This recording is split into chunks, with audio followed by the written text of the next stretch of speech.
Hey, stop scrolling. Here are more than 15 things you can create or do instead of scrolling when you feel bored and unmotivated.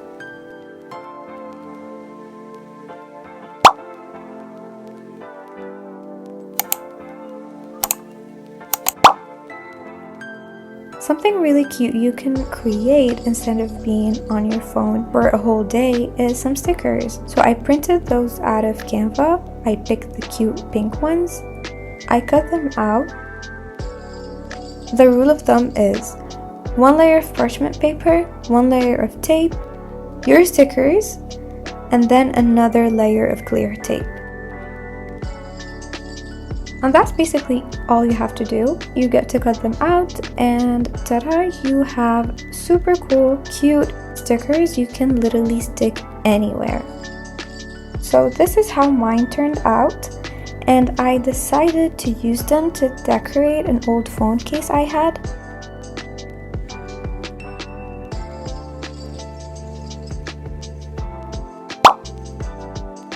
Coloring is also one of the most therapeutic things you could do when you're bored.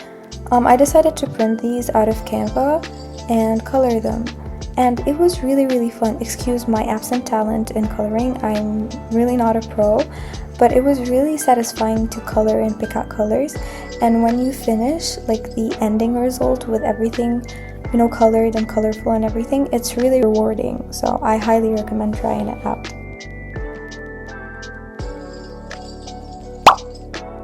So I decided to write my future self a letter, and I think that is also a really good idea. I made the letter myself and then I decided to write. It's not really what I wrote, but you get me. Like, you write a whole letter, you put it in there and do not open it until a set date, and yeah.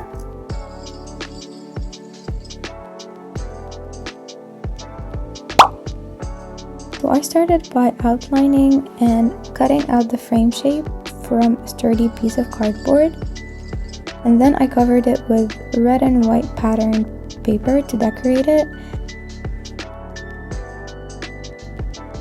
Next, I cut 3 thin strips of cardboard and glued them onto the back of the frame to create small raised supports, and then on top of that I added a thinner sheet of cardboard to form the backing of the frame. This creates a space between the layers so the pictures can easily slide in and out and stay in place. To decorate the frame, I printed out a few small designs, glued them onto a thinner piece of cardboard and cut them out, then added them around the outside of the frame to give it some extra detail.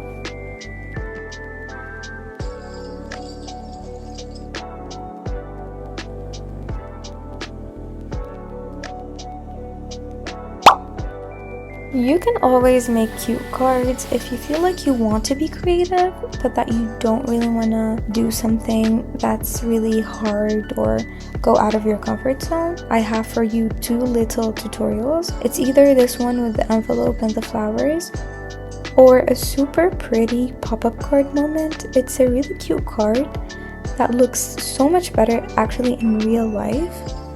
And yeah, that's it. It's really easy to make.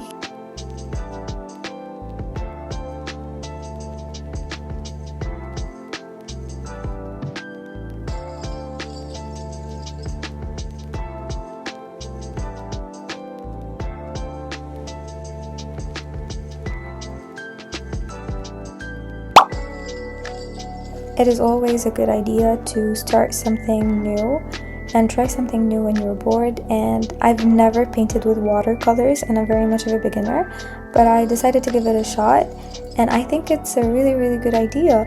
My favorite thing, I think, was the little flowers I made with Q-tips, but I also went for super fun and like really easy designs like blueberries and cherries and strawberries, and I think you should definitely give it a shot.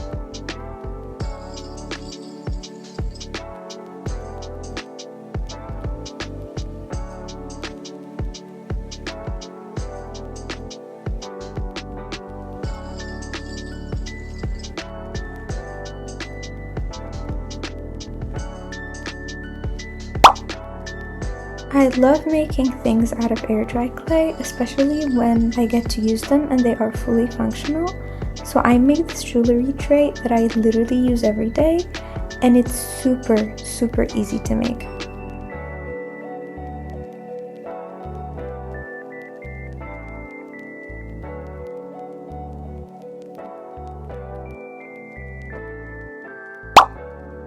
Who said calendars have to be boring? You can always make your own. So I used the bottom half for the actual calendar and the top for like a cute illustration moment. I decided to not draw anything or paint anything. I just used a few of the stickers I printed for the sticker tutorial. I was trying to decide which layout was the best, and then I added some fun and colorful details, and that's it.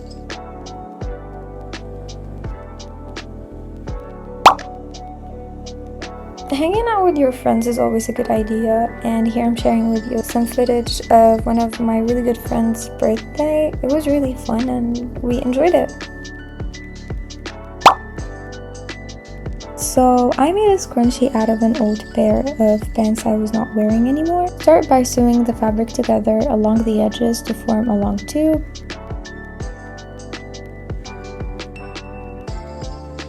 Turn the fabric inside out so the clean side is on the outside.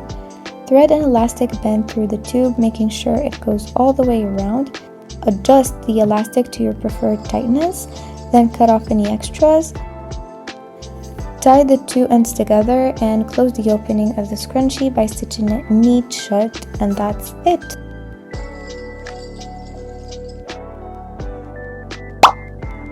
This one is a classic. Read a book. You can't go wrong with reading a book. Just pick a genre you like.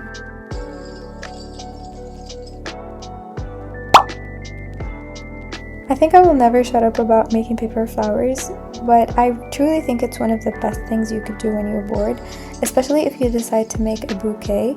They're always really pretty and easy to make, and I have a lot of tutorials on my YouTube channel you could check.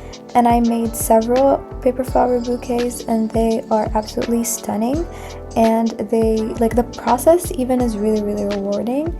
So I highly recommend making paper flowers when you're bored, and even bouquets if you're capable of it.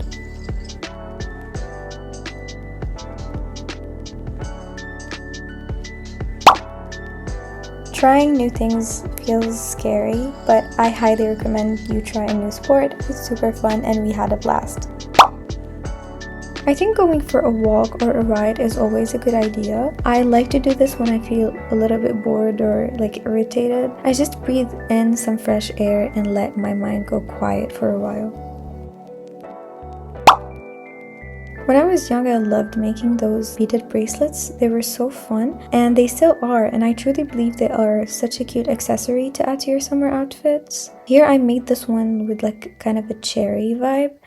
And then I made those other colorful ones so they could match my summer outfits, and voila!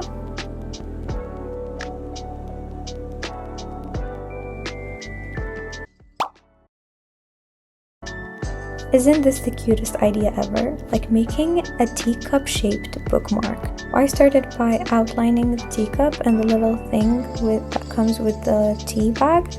So instead of painting, I covered everything with this paper. I linked them together with beads. I thought it would be a good idea to add some color to this bookmark. And that's about to be it.